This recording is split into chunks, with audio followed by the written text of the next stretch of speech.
할렐루야. 네, 반갑습니다. 오늘도 하나님께서 주시는 풍성한 은혜가 우리 사랑하는 성도님들 모두에게 크게 차고 넘쳐나기를 소원합니다. 예, 오늘 우리가 본문을 우리가 중심으로 해서 무엇을 바라보며 누구를 닮아가는가라는 제목으로 말씀을 잠시 나누면서 또 하나님의 은혜를 나누고자 합니다.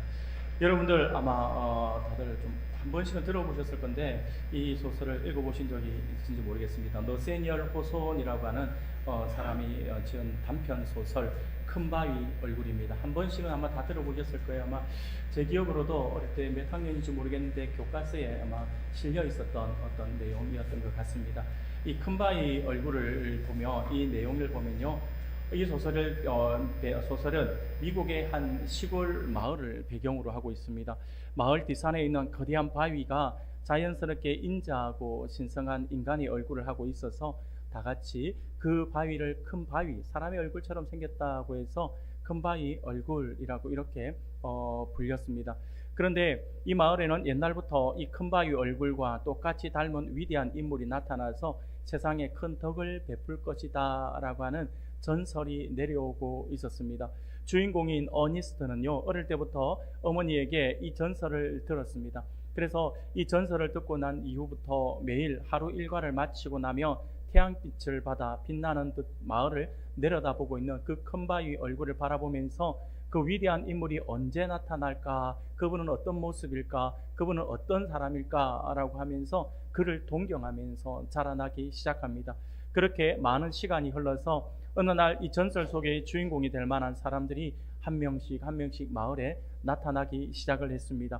먼저 엄청난 부를 모은 자산가가 등장합니다. 하지만 그는 탐욕스럽고 차가운 인물이었고 큰 바위 얼굴의 인자함과는 거리가 멀었습니다. 그래서 이 사람은 아닌가 보다 라고 했던 거죠. 그리고 다음으로 누가 나타났냐니까 전장에서 이름을 날린 위대한 장군이 등장합니다.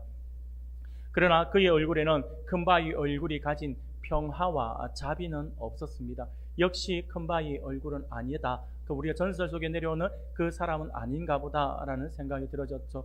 그리고 이번에는요, 대중을 사로잡는 화려한 언변을 가진 정치가가 등장합니다. 그러나 안타깝게도 그의 말에는 진실함이 없었고 영혼이 비어 있었기 때문에 큰 바위 얼굴로 역시 여겨지지 않았습니다. 이렇게 사람들에게 실망을 한 어니스트는요, 그래도 낙심하지 않고 언젠가는 이 전설의 내용처럼 큰 바위 얼굴을 한 그런 위대한 인물이 나타날 거야 라고 하는 그런 희망을 가지고 있었습니다. 그래서 낙심하지 않고 매일 큰 바위 얼굴을 바라보면서 위대한 인물이 나타나기를 기대하면서 그 사람의 성품이 어떨까라고 하는 것을 묵상하는 시간들을 늘 가졌던 것 같습니다.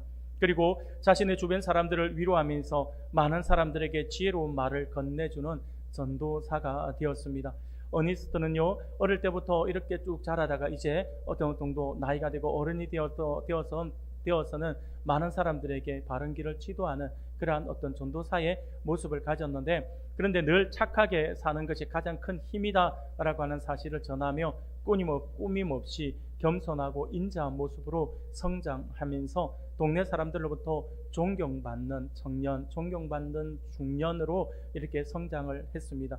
그렇게 시간은 계속 흐릅니다. 어느 날 이 어니스트가 노인이 되어서 그날도 큰 바위 얼굴을 바라보면서 자신이 살아생전에 위대한 인물이 나타나서 그를 만났으면 좋겠다라고 하는 기대감으로 동네 사람들에게 여전히 가르치기 시작합니다. 그런데 이 모습을 보고 있던 시인이 석양 속에 비추어진 이 옆모습이, 어니스트의 옆모습이 큰 바위 얼굴과 너무 닮은 모습을 보면서 시인이 이렇게 외치는 겁니다. 어니스트야말로 저 큰 바위 얼굴과 똑같이 닮은 사람입니다 라고 이렇게 소리를 친 것입니다. 그러자 사람들이 그제서야 평소에 보고 있던 어니스트, 늘 우리가 존경해 오던 그 어니스트가 그냥 우리의 어떤 지도자 또는 그 정도로만 생각했는데, 그의 시인의 그 말을 듣고 나서 자세히 보니까 어니스트가 어느 순간 큰 바위 얼굴과 닮아 있는 모습을 그들이 보게 됩니다. 그제서야 평생 큰 바위 얼굴을 바라보고 사모하고 그 성품을 동경해온 어니스트가 바로 그 전설의 주인공이 되었다라고 하는 거죠. 그러나 여전히 어니스트는요, 자신은 겸손하게 나는 아닙니다, 저보다 더 위대한 사람이 나타날 것입니다 라고 하면서 자기는 끊임없이 그를 기다리지만 이미 동네 사람들은 어니스트가 바로 그 사람이다 라고 하는 것을 인정하면서 소설은 끝이 끝을 맺고 있습니다. 사랑하는 우리 성도 여러분, 우리가 흔히 말할 때에 사랑하면 닮는다라고 하는 말이 있습니다. 아마 여러분들도 한 번씩은 들어보셨을 겁니다. 우리는 무언가를 너무나도 좋아하거나 누군가를 깊이 동경하며 나도 모르게 그 대상의 말투를 따라하게 되고요. 그리고 행동 또한 따라합니다. 심지어 옷차림까지 따라하게 된다라고 하는 것이죠. 뇌과학에서는요, 이러한 모습을 거울 뉴런의 작용이다라고 이렇게 이야기를 합니다. 말 그대로 자신이 좋아하는 사람, 다른 사람이 행동하는 것을 보고 그 사람을 동경하니까 나도 그 사람의 모습을 닮아가고 싶은 거죠. 그래서 그 사람의 모습을 자신에게 비추어서 상대방의 활동을 내 속에 기억해서 거울처럼 나도 그 모습을 비추고 싶다라고 하는 마음에서 그렇게 따라 행동을 한다라고 하는 거죠. 그래서 거울처럼 그 사람을 그대로 비추어 준다라고 해서 붙여진 이름이 바로 거울 뉴런의 작용이라고 하는 그러한 말입니다. 예를 들어서 우리가 볼 때에 우리 아이들도 그렇고 우리 젊은 세대들도 그렇고 요즘에는 예전에는 어떤 연예인들을 보면서 유명한 가수를 보면서 좋아하는 그 선호하고 막 좋아하고 열광하는 그 모습이 어린 아이들에게 아니면 청소년들에게만 있었다고 한다면 요즘은 아닌 것 같아요. 요즘에는 어른들의 팬심이 더 막 큰 것 같아요. 어른들의 팬심은요, 막 아이들을 그냥 좋아서 막 혼자 이리 가고 저리 가고 하지만 어른들은 딱 팀을 모아서 막 내가 좋아하는 그 연예인이 어디서 콘서트를 한다 그러면 막 차를 대절해가지고 쫙 가고 막 이렇게 하더라고요. 똑같은 색깔을 입고 똑같은 풍선을 들고 막 아이들처럼 똑같이 하더라고요. 여러분, 그처럼 우리가 유명한 가수를 좋아하는 팬들을 보면요, 그 가수의 춤을 따라 추고 그 가수가 입은 옷을 따라 입으려고 하고요, 점점 그 가수의 이미지를 닮아가려고 한다라고 하는 거죠. 그러다 보니까 많은 광고주가 이것을 적용해서 자신의 제품을 선전하기 위해서는요, 비싼 몸값임에도 불구하고 유명 연예인이나 유명인을 모델로 세우는 이유도 바로 여기에 있습니다. 사람들의 심리가 따라하고 싶은 거니까. 그래서 내가 좋아하는 어떤 연예인, 그 연예인을 내가 좋아하는데 그 연예인이 내가 어떤 제품을 쓰더라라고 하는 게 TV에 딱 비춰지면 그때부터 그 제품이 막 엄청나게 팔리기 시작한다라고 하는 거죠. 그와 같은 효과를 이렇게 지금 광고주들이 많이 노리고 있는 거죠. 그런데 여러분, 이러한 모습은요, 단순히 어떤 취미의 문제가 아닙니다. 인간은요, 근본적으로 자신이 가치 있다라고 여기는 대상을 바라보게 되어 있고요, 계속 바라보면 결국 그 대상의 형상을 닮아가게끔 설계되어 있다라고 하는 것입니다. 사랑하는 여러분, 그런데 이 거울 뉴런의 작용은요, 이게 단순하게 우리 인간적인 어떤 삶에만 나타나는 것이 아니라 영적인 원리에도 그대로 적용된다라고 할 수가 있습니다. 오늘 우리가 읽은 본문, 시편의 본문의 말씀은요, 이 원리를 아주 날카롭게 지적하고 있는 그러한 말씀이라고 할 수가 있습니다. 성경은요, 이것을 우리가 예배하는 대상처럼 변한다라고 말을 하고 있습니다. 내가 하나님을 예배하면 하나님의 성품을 따라가지만 내가 헛된 것을 예배하면 내 영혼도 헛된 것이 되어버리고 만다라고 하는 것이죠. 그러므로 오늘 우리는요, 주신 말씀을 통해서 지금 나는 무엇을 바라보고 있는지, 그리고 그 결과 내 모습은 어떻게 변해가고 있는지에 대해서 우리의 모습을 한번 점검해 보고자 합니다. 오늘 본문 시편 115편은요, 열방의 우상들과는 달리 유일하신 참 신이신 여호와 하나님을 의뢰할 것을 권면하는 것과, 그리고 여호와 하나님을 찬양할 것에 대한 결단을 촉구하고 있는 감사 예배시입니다. 그런데 우리가 읽은 본문은 여호와 하나님을 향하여서 이 세상 열방이 하나님을 모독하지 못하도록 주의 영광을 입증하여 주실 것에 대한 시인의 간구와, 그리고 이어서 열방의 허망한 우상들과는 다르신 여호와 하나님의 실제하심을 선언하고 있는 그러한 말씀입니다. 한마디로 우리 인간이 과연 누구를 의뢰하고 경외해야 하는지에 대해서 정확하게 말씀으로 보여주고 있는 그러한 말씀이다 라고 하는 것이죠. 사랑하는 우리 성도 여러분, 우리가 흔히 말하는 우상이라고 할 때 그 우상은요, 단순히 돌이나 나무로 만든 조각상이 아닙니다. 그것을 단순하게 우리가 돌이나 나무로 만든 조각상으로만 생각해서는 안 됩니다. 과거에는 그랬는지 몰라요. 과거에는 그런 것들을 새겨놓고 거기에서 뭐 어떤 큰 힘이 있는 것 마냥 사람들이 믿고 의지하고 따랐던 것은 사실입니다. 하지만 오늘날의 우상은 조금 다릅니다. 오늘날의 우상은 내 마음이 가장 의지하고 사랑하는 것이 바로 우상입니다. 그래, 눈에 보이는 어떤 형상이 아니라 지금은 눈에 보이지 않는 것입니다. 눈에 보이지 않지만 눈에 보이는 형상을 마치 섬기듯이 그렇게 섬기고 있다라고 하는 거죠. 그러면 오늘 나는 과연 무엇을 닮아가고 있는지 우리가 한번 살펴봐야 한다라고 하는 거죠. 오늘 현대를 살아가고 있는 수많은 사람들, 심지어 예수님을 믿고 있는 우리들조차 우리가 어떤 우상에 젖어들어 있을 수도 있다라고 하는 거죠. 그래서 나는 과연 무엇을 닮아가고 있는지 오늘 주신 말씀을 통해서 우리가 한번 확인해 볼 수 있기를 바랍니다. 여러분, 오늘 본문 시편 115편의 말씀을 보니까 하나님을 믿지 않는 나라들이 이스라엘을 조롱하는 상황에서 시작되고 있음을 보게 됩니다. 그들은요, 너희 하나님이 어디 있느냐라고 하는 그러한 조롱 섞인 질문을 던진 것입니다.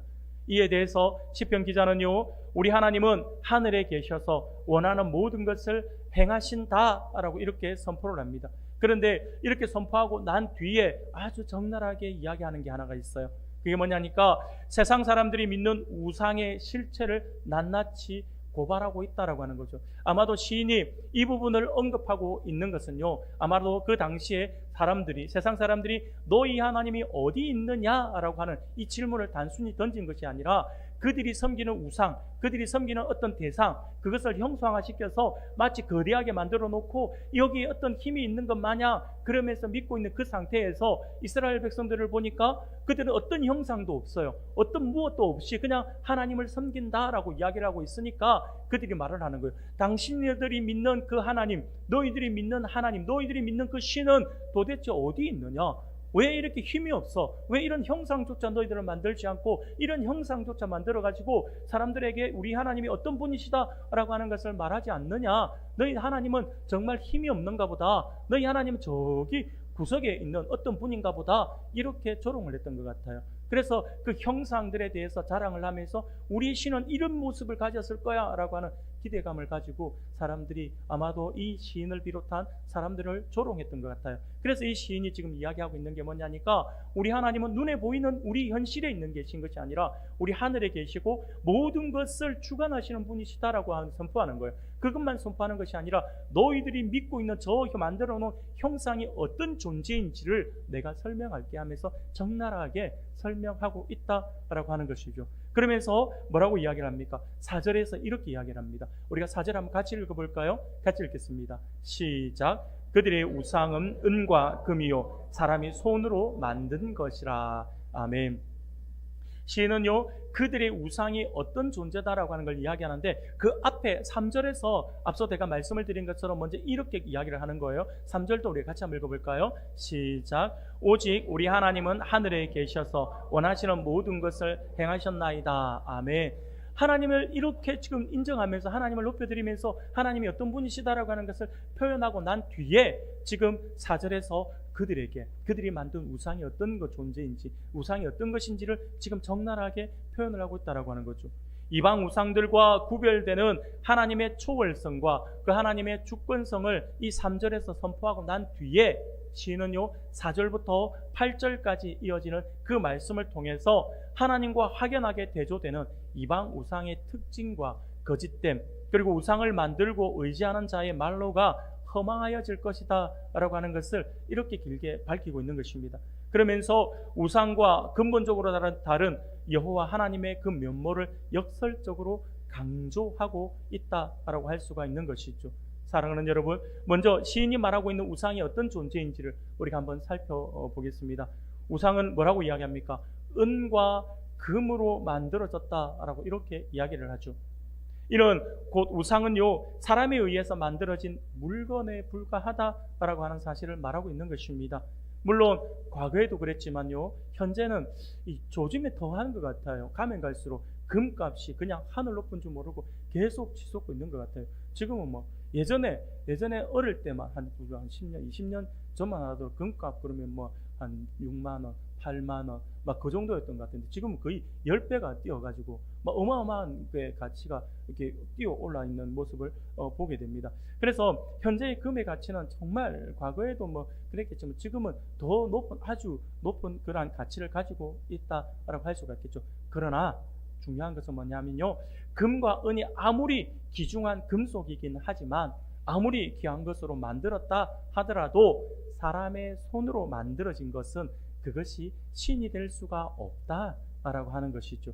그것을 지금 시인이 이야기하고 있습니다. 물론 금으로 만들었으니까 겉보기에 어떻겠습니까? 굉장히 화려하고 비싸 보이는 것은 사실입니다. 굉장히 겉보기에 화려하고 비싸 보이며 가치가 있어 보이는 것은 사실이에요.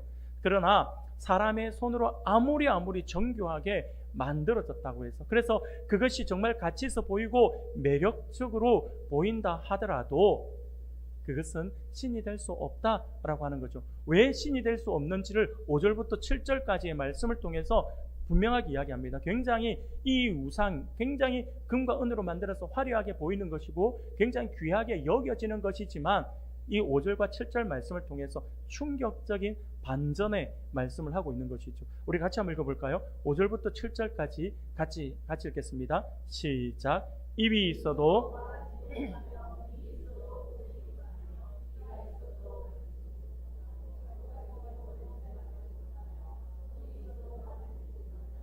발이 있어도 걷지 못하며 목구멍이 있어도 작은 소리조차 내지 못하느니라. 아멘. 5절부터 7절까지의 말씀을 보며 이 우상을 인간의 모습과 대비시켜서 그 무능력함을 지금 더 강하게 드러내고 있어요. 쉽게 말하면 우상은 입이 있어도 말을 하지 못하고, 눈이 있어도 보지 못하고, 귀가 있어도 듣지 못하고, 코가 있어도 냄새 나지 못한다라고 하는 거죠. 손과 발이 있어도 움직이지 못하고, 목구멍이 있어도 작은 소리조차 내지 못한다라고 장난하게 이야기를 합니다. 사랑하는 여러분, 이것이 무엇을 의미하는지 아시겠습니까? 우상은 사람 또는 어떤 동물의 모양을 갖추고 있지만, 모양만 갖추고 있지만 그 어떤 기능은 완전히 그 기능 자체가 없다라고 이렇게 이야기를 하고 있는 것입니다. 그 어떤 것도 할 수 없는 존재다라고 이야기를 하고 싶은 거죠, 시인이. 눈, 코, 입, 귀는요, 우리가 알고 있는 것처럼 외부와 소통하고 생명을 유지하는 아주 중요한 감각기관이라 할 수 있습니다. 하지만 우상은요, 이 모든 기관의 모양만 있을 뿐 실제로는 아무런 생명활동도 하지 못하는, 어떻게 보면 죽은 껍데기에 불과하다라고 하는 것입니다. 시인은 사람의 손으로 만들어진 우상은요, 사람이 가지고 있는 최소한의 지각 능력조차 갖추고 있지 못함을 지적하면서 우상의 무능함을 나타내고 있다라고 하는 것입니다. 사랑하는 여러분, 사람들이 신을 섬기는 이유가 무엇입니까? 우리가 하나님을 섬기고 또 세상 사람들이 그들이 각자 믿는 신, 그 우상을 섬기는 이유가 무엇일까요? 모두가 다 똑같을 거예요. 같은 마음일 겁니다. 자신이 믿는 그 신으로부터 불안한 장래에 대한 자신의 방향이나 길이 어디에 있는지를 확인하며 확실한 약속을 보장받기 위함이라고 할 수가 있을 것입니다.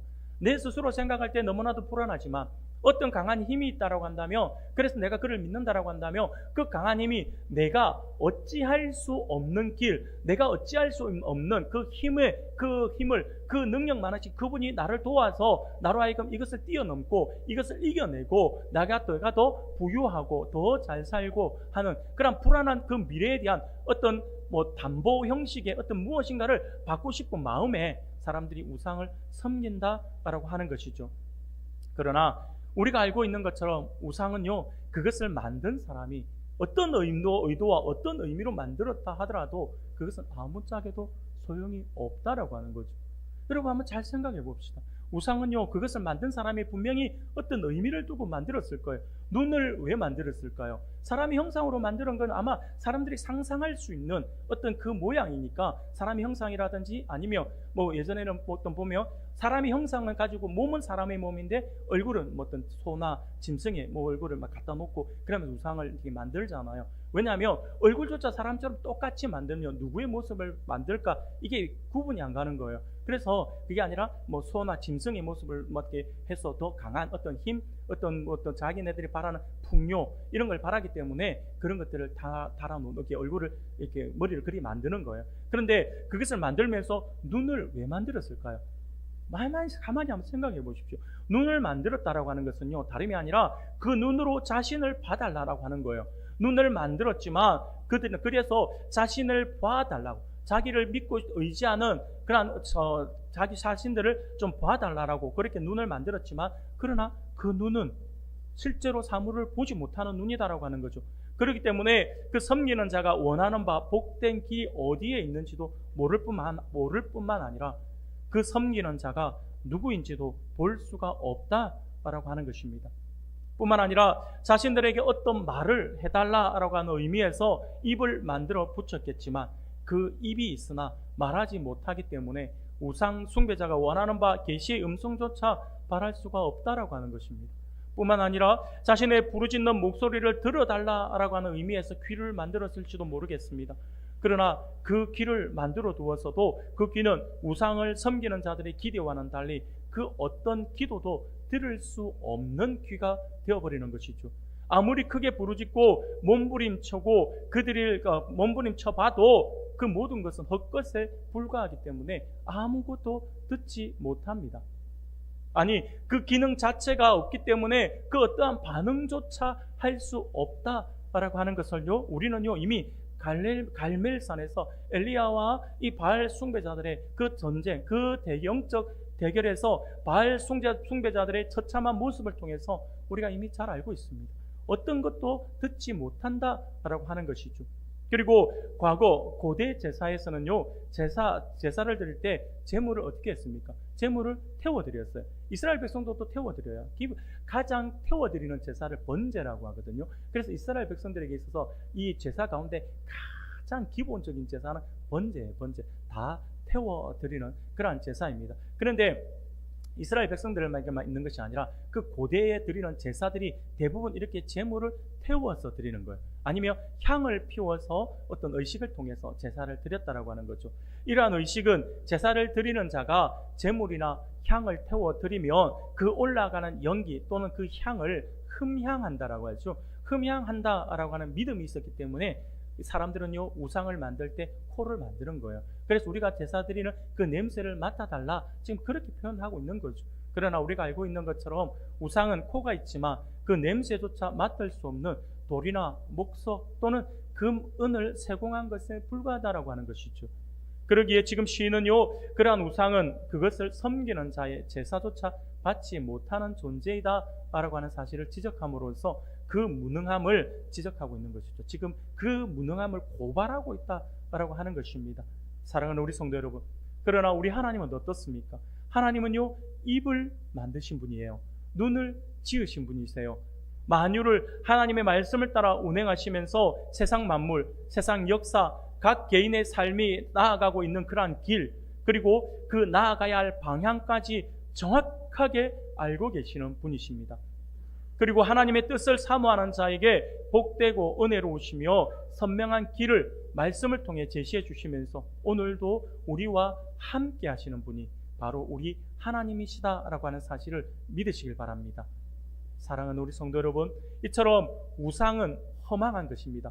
허망한 것이며 그것을 섬기는 자는 참으로 어리석은 자들이라고 할 것입니다. 이렇게 아무것도 아닌 그것을 만들고 또 그것을 섬기는 사람, 그 사람이 얼마나 어리석을까요? 내가 이렇게 만들어 놓고 그렇잖아요. 우상을 만들면서 눈을 만들면서 이 눈이 나를 봐줄 거야.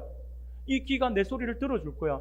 이 입이 나에게 어떤 음성을 들려주실 거야. 아니면 이 코가 내가 드리는 제사를 흠향해 줄 거야 라고 하면서 내가 드린 나의 정성을 보고 나에게 복을 줄 거야 라고 생각하고 그렇게 착각하고 우상을 만드니까 이 만드는 사람이 얼마나 어리석겠습니까? 그런데 진짜 무서운 말씀은요 8절에 등장합니다. 8절에 등장해요. 8절을 우리가 같이 한번 읽어볼까요? 같이 읽겠습니다. 시작. 우상들을 만드는 자들과 그것을 의지하는 자들이 다 그와 같으리로다. 아멘. 사랑하는 여러분, 이게 무엇을 의미하고 있는지 아시겠습니까? 이 구절은요, 성경이 말하는 우상 숭배의 치명적인 결과를 보여주고 있는 말씀입니다. 앞서서 4절부터 7절까지 묘사된 우상의 그 무능함이 우상에게만 해당하는 것이 아니라 그것을 만든 사람, 그리고 그것을 의지하는 사람까지도 예외 없이 모두 우상과 같이 될 것이다 라고 하는 것을 의미하고 있는 것이죠. 이는 우상을 숭배하는 사람은 결국 그 우상을 닮아간다 라고 하는 것으로서 우상을 숭배하는 사람도 겉모습인 이 모양은 멀쩡해 보일지 몰라도 하나님이 창조하신 인간으로서의 참된 기능과 역할을 상실하게 된다라고 하는 것이죠. 이게 바로 그 말씀인 거예요. 사랑하는 우리 성도 여러분, 하나님은 인간을 하나님의 형상으로 창조해 주셨음을 우리가 이미 잘 알고 있습니다. 그렇다면 하나님의 형상으로 창조된 인간의 기능은 무엇일까요? 한번 생각해 보십시오. 우리 하나님께서 왜 우리에게 눈을 만들어 주시고, 왜 우리에게 코를 만들어 주시고, 입을 만들어 주시고, 귀를 만들어 주시고, 두 팔과 두 발을 만들어 주셨을까요? 하나님께서 만들어 주신 그 귀를 통해서 하나님과 교제하며 그분의 말씀을 들어야 한다라고 하는 의미에서 귀를 만들어 주셨습니다. 눈을 만들어 주시면서 하나님의 놀라우신 역사하심과 하나님이 만들어 주신 지체들과 하나님이 만들어 주시고 우리에게 선물로 주신 이 자연을 보면서 하나님이 행하신 그 일을 바라볼 수 있어야 한다라고 하는 의미에서 우리에게 눈을 붙여 주셨다라고 하는 거예요. 입을 왜 만들어 줬을까요? 입을 통해서 하나님을 찬양하고 진리를 선포하라라고 하는 의미에서 입을 만들어 줬습니다. 그런데 우리는 그 입을 잘못 쓰고 있잖아요. 누군가를 비방하고 누군가를 험담하고 막 이렇게, 그 말은 다시 말하면 하나님께서 처음 만들어 주신 창조의 목적에 다르게 반하게 우리가 쓰고 있다라고 하는 것이 되겠죠. 사랑하는 여러분, 손과 발을 만들어 주신 것은요, 그것을 통해서 선한 일을 행하라고 하나님께서 우리에게 주신 것입니다. 그러나 하나님이 아닌 다른 것, 그 우상을 갈망하고 의지할 때 우리는 어떻게 될까요?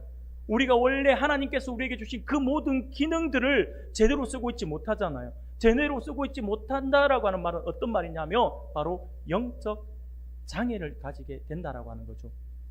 눈이 있어도 하나님의 진리를 보지 못하는 영적 맹인이 되어버리고요.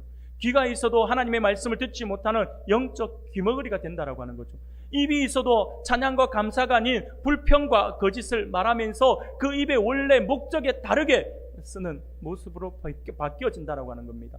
손과 발이 있어도 이웃을 섬기는 데 쓰지 못하고 자신의 욕망만을 위해 움직이게 되어 있다라고 하는 거죠. 이것이 바로 성경이 말하고 있는 우상화된 인간의 전형적인 모습이라고 할 수가 있을 것입니다. 그 모습은 분명 사람인데 영적으로는 아무런 기능도 하지 못하는 마치 목석과 같은 존재가 되어버린다라고 하는 것이죠. 이것이 길어지면요, 하나님의 말씀이 주어져도, 하나님의 은혜가 주어져도, 우리 주님의 그 보혈의 십자가의 그 말씀이 우리에게 다가와도 감동이 없어요. 하나님의 말씀이 우리에게 주어져도 어떤 은혜인지 깨닫지 못합니다. 내가 죄를 짓고도 두려움이 사라져요. 이게 목석으로 바뀌어진, 그저 돌멩이와 같은 우리의 마음으로 바뀌어진 그런 모습이라고 하는 거죠. 우상 숭배가 낳는 그런 아주 무서운 결과입니다. 우리가 우상처럼 되어버린다라고 하는 거예요.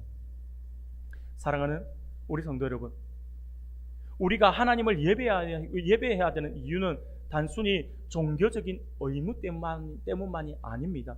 우리가 하나님을 전적으로 신뢰하고 예배할 때에 비로소 우리는 하나님의 그 형상을 회복하기 때문이에요. 그러므로 참된 예배가 왜 우리에게 중요하냐면요, 참된 예배는 우리의 눈과 우리의 귀를 열어서 하나님을 보게 하고 우리의 손과 우리의 발을 움직여서 세상을 섬기게 한다라고 하는 거예요. 그렇습니다. 우상 숭배는 우리를 죽은 돌덩이처럼 만들지만 참된 예배는 우리를 살아있는 하나님의 사람으로 온전한 인간으로 기능하게 만들어 준다라고 하는 거죠. 그래서 우리의 예배가 중요한 겁니다.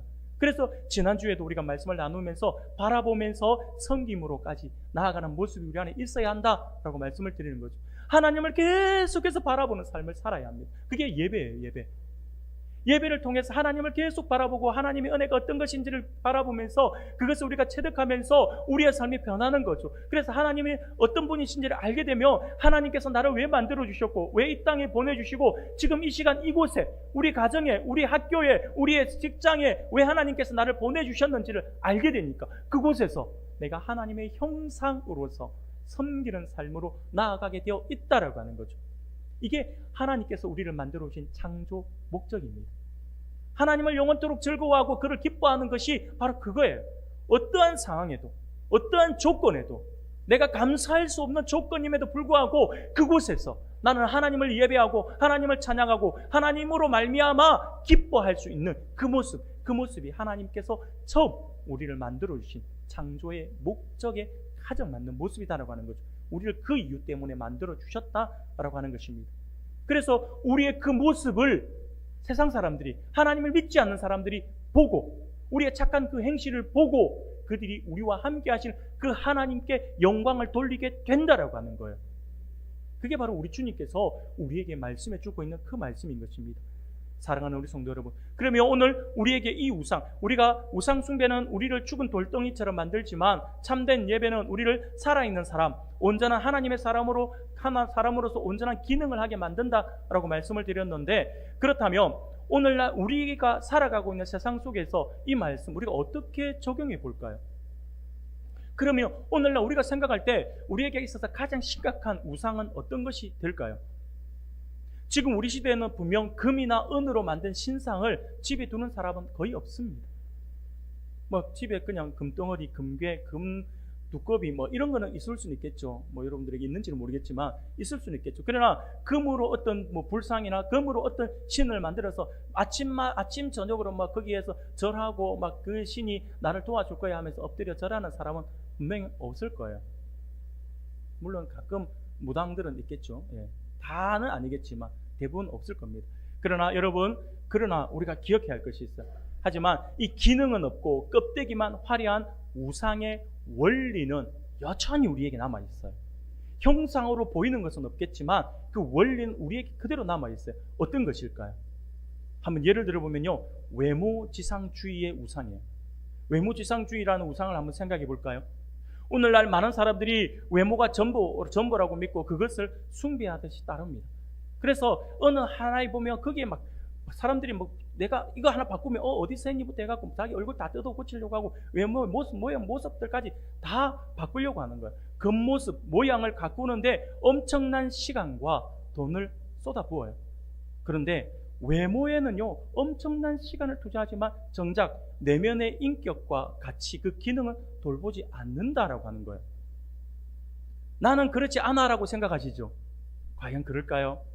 제가 이렇게 한번 예를 들어볼까요? 너무 극단적인 예는 아닌지 모르겠지만, 여러분들 어디 외출을 하거나 아침에 주일에 예배하러 오기 위해서 여러분들 뭐 남성분들은 남성분들이겠지만 여성분들 화장대 앞에 얼마나 앉아 계신가요? 화장대 앞에 외모에서 거울 몇 번 쳐다보시는가요? 거울 쳐다보는 시간, 화장대 앞에서 그 외모를 가꾸는 시간, 그거하고 동일하게 내가 기도합니까? 내가 하나님께 예배하는 시간을 가지나가요? 기도하라 그러면 5분도 기도 못하고 벌떡이는 나시는 분들이 거울 앞에 서면 5분이 뭡니까? 50분도 그냥 훌쩍훌쩍 보내고. 예전에는 이게 남성분들은 여기에 또 자유로운 것 같지만, 그런데 솔직히 남성분들도 조금 가꾸긴 해야 됩니다. 거울 앞에 자주 써야 되고, 해야 됩니다. 그런데 제가 알고 있는 지금 부목사님이 되었는데, 어느 목사님은 집이 반대로 되고, 보통 보면 부부가 어디 간다 그러면 남편들이 제일 빨리 먼저 준비하고 이렇게 밖에서 서가 있잖아요. 아직 멀었나? 진짜 하면서 막 그러잖아요. 근데 그 집은 아주 재밌어요. 그 집은 사모님이 다 준비하고 사모님 밖에 문 앞에 서 있고, 전도사 시절 전도사님이 자기는 보니까 그때 제가 몰랐는데 얼굴에 아침에 7가지를 바른다 하더라고요. 이 바르기 위해서 사모님은 하나만 바르고 완전히 반대가 돼 있더라고요. 여하튼 외모에 우리가 뭐 전혀 신경을 쓰지 않을 수는 없어요. 당연히 외모는 가꿔야죠. 그렇잖아요. 아침에 주일에 하나님 앞에 잘 보이기 위해서 오는데 아무거나 걸쳐 입고 올 수는 없잖아요. 체육복 하나 걸쳐 입고 올 수는 없고, 뭐 그냥 아무렇게나 해서 올 수는 없잖아요. 하나님 앞에 오는데. 그러니까 가꿔야 되는 건 맞습니다. 맞는데 제가 드리고 싶은 건 뭐냐면, 그 외모에 너 신경 쓰는 시간만큼 우리의 내면을 가꾸는 시간에 우리가 투자를 하고 있는가, 시간 드리고 있는가라고 하는 거죠. 사랑하는 여러분, 결국 우상을 쫓다 보면 우리는 화려한, 어떻게 보면 그 외모에 너무너무 집중해서 외모에 너무 많은 시간을 투자하잖아요. 그러면 어떻게 되는 줄 아세요? 우리는 화려한 마네킹처럼 변해간다라고 하는 거예요. 마네킹 여러분들 길 가다가 아니면 어디 샵에 가서 아니면 백화점 같은 데 가서 마네킹에 이 옷 입혀놓은 거 딱 보면 예쁘잖아요. 와, 예쁘게 딱 이게 해놓은 거 보면, 코디해 놓은 거 보면 와 예쁘다라고 하잖아요. 근데 마네킹을 보면서 와 마네킹 부럽다는 사람 있나요? 하루 종일 써서 나도 저 옷 입어보고 싶은데 하면서 막 그리 서 입고 싶은 사람이 있을까요? 여러분 바로 그 모습이에요. 외모 지상주의에 빠지면 그 모습으로 변해갑니다. 눈은 있지만 진정한 아름다움을 볼 줄 모르고, 입은 있지만 남을 평가하며 깎아내리는 말만 하게 된다라고 하는 거죠. 그리고 또 스마트폰과 미디어, 요즘에 미디어에 너무 많이 빠지잖아. 너무 많은 시간을 투자해요. 그렇잖아요, 여러분들. 저도 깜짝 놀랐어요. 저도 제가 기도하는데 이렇게 보면 시간이 이렇게 시간이 들어가는구나 하는데 깜짝 놀란 게 뭐냐면, 기도할 때는 시간이 이렇게 빨리 가나라고 하는 게 요즘에 좀 많이 제가 이렇게 시간 이렇게 빠르게 지나가는 걸 느끼는데도 불구하고 이것과는 비교가 안 돼요. 제가 어떤 미디어를 보고 있으면 뭔가 하나 검색하려고 보고 있으면 그냥 저는 몇 번 손가락 올린 것 같고 몇 번 뒤다본 것 같은데 1시간이 그냥 지나간 것 같아요. 깜짝 놀랍니다. 와, 이렇게 시간이 잘 갔나? 라고 할 정도로 깜짝 놀랄 때가 너무 많아요. 여러분, 스마트폰과 미디어도 어떻게 보면 오늘 우리 시대의 강력한 우상이에요.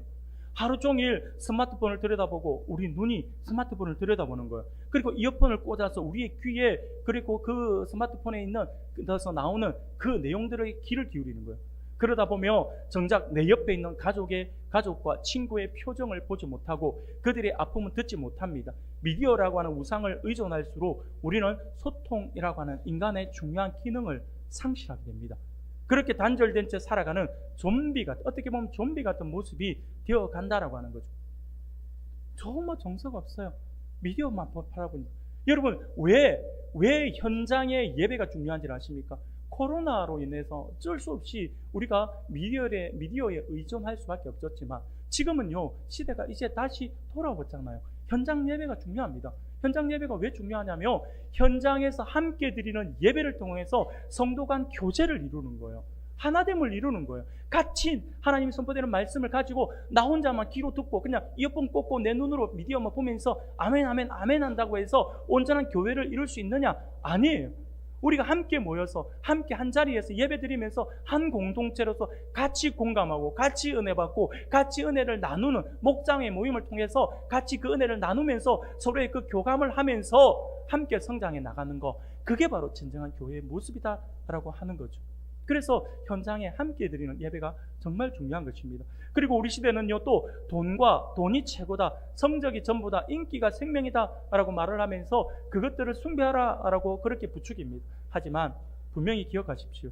생명 없는 것을 사랑하며 우리도 생명을 잃어버립니다. 오직 살아계신 하나님을 예배할 때만 우리는 비로소 진짜 듣고 보고 말하며 행동하는 살아있는 사람으로 살아갈 수가 있다라고 하는 것입니다. 사랑하는 성도 여러분, 앞서서 사랑하면 닮아간다라고 이렇게 말씀을 드렸습니다. 오늘 본문 4절에서부터 7절까지의 묘사된 우상의 모습은 단순히 고대 광야의 그 돌덩이에 대한 이야기가 아닙니다. 그것은 화려하지만 눈이 있어도 보지 못하고 귀가 있어도 듣지 못하는 무능하고 죽어있는 상태, 이것이 바로 하나님을 떠나 세상의 우상을 쫓아가는 현대인들의 영적 주소를 이야기하고 있다라고 하는 것이죠. 우리가 돈을 예배하면 돈처럼 차가워집니다. 외모지상주의라는 우상을 예배하면 내면의 가치를 잃어버린 채 마네킹 같은 모습으로 변해갑니다. 스마트폰이나 미디어에 중독되면 될수록 내 곁에 있는 가족의 아픔을 보지 못하는 영적 장애를 가지게 된다라고 하는 것입니다. 그러므로 8절에서 우상들을 만드는 자들과 그것들을 의지하는 자들이 다 그와 같으리로다 라고 하신 말씀은요, 어떻게 보면 오늘 현대를 살아가고 있는 우리들을 향한 엄중한 경고의 말씀인 것입니다. 그러나 이 비극을 끊어낼 해답이 있어요. 오늘 우리 현 시대를 살아가고 있는 사람들에 대한 엄중한 경고를 주시면서 그러면 이 모습에서 우리가 어떻게 벗어날 수 있는가에 대한 해답을 주셔요. 그게 바로 9절이에요. 9절을 우리가 같이 한번 읽어볼까요? 9절 같이 읽겠습니다. 시작. 이스라엘아, 너희의 방패시로다. 아멘. 사랑하는 여러분, 죽은 우상은 위기의 순간에 우리를 도울 수가 없어요. 눈을 지으시고 입을 지으신 우리 하나님은 살아계셔서 우리의 인생길을 선명하게 인도하시는 분이십니다. 우리가 헛된 우상을 등지고 살아계신 하나님께만 모든 영광을 돌려드릴 때 비로소 우리의 망가진 영혼이 살아나기 시작합니다. 닫혔던 영적 눈이 열려서 하나님의 역사를 보게 되고요, 막혔던 귀가 열려서 그분의 세미한 음성을 듣게 되고 우리의 손과 발이 살아나서 이웃을 섬기는 살아 숨쉬는 하나님의 형상이 회복되어진다라고 하는 사실을 분명히 기억할 수 있기를 바랍니다.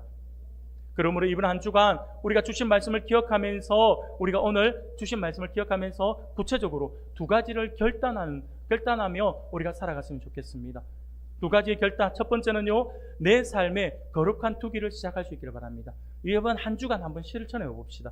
내 삶에 거룩한 거리두기를 한번 실천해 보는 거예요. 무슨 말이냐면, 나의 영적 감각을 마비시키는 현대판 우상들, 특별히 우리 손에서 떠나지 않는 스마트폰이나 미디어, 아니면 또 내가 정말 놓지 못하는 거, 이거 없으면 내가 죽을 것 같아 라고 하면서 하나님보다 우선시되는 그 어떤 것, 그거 내가 하나님께 예배드리는 데 있어서 방해되는 그 어떤 것이 있다면 그것과 이번 한 주간만큼은 조금 거리를 한번 두봅시다. 그래서 더 하나님과를 좀 더 가까이 온 시간을 보내면서 세상의 헛된 소리들로부터 잠시 우리의 시선을 돌리는 침묵의 시간을 가져보자라고 하는 거죠. 세상 생명 없는 것을 바라보던 시선을 멈추고 참 생명이신 하나님만을 바라보는 시간을 이번 한 주간만 조금 더 가져보자라고 하는 것입니다. 두 번째로, 내 삶의 중심 보좌를 하나님께 돌려드릴 수 있는 시간이 되기를 원합니다. 1절에서 여호와여 영광을 우리에게 돌리지 마옵소서 오직 주는 인자하시고 진실하심으로 주의 이름에만 영광을 돌리소서라고 말씀을 하는 이 시인의 이 고백처럼 내 만족과 내 유익을 구하던 삶에서 오직 하나님의 이름만 높여드리는 참된 예배자로서 주님 앞에 머무는 우리 성도님들이 되기를 바랍니다. 사랑하는 여러분, 우리가 예배하는 대상을 닮아갑니다. 죽은 껍데기가 아닌 살아계신 하나님을 온전히 의지하고 바라봄으로써 날마다 생명력 넘치는 하나님의 형상을 아름답게 회복해 나감으로써 하나님을 더욱더 영화롭게 하는 복된 우리 모든 성도님들이 다 되시기를 주님의 이름으로 축원합니다. 아멘.